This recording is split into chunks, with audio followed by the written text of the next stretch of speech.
من آن شب خیز بیدارم، ز جان مشتاق دیدارم، به ناز او خریدارم، حسین را دوست می‌دارم.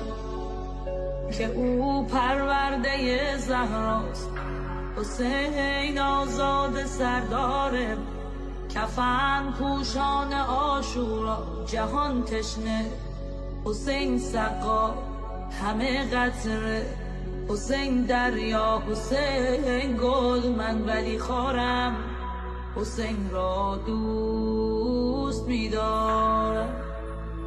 مشرف گشت سلمان بر حضور حضرت زهرا، که ای خیر النساء مرا در دل رازیست پرمعنا.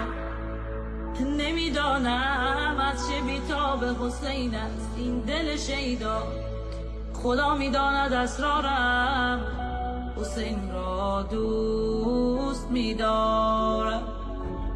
به سلمان فاطمه فرمود که ای سردار ایرانی، مرا نیز این چنین دردی بود در سینه پنهانی، به عشق او گرفتارم، حسین را دوست می‌دارم.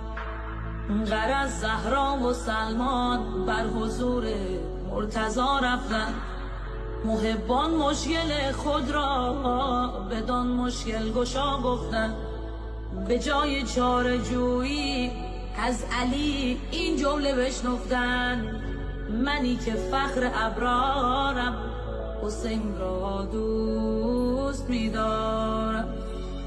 کلید حل این مشکل به دست مصطفی باشد، سه عاشق آمدن آنجا.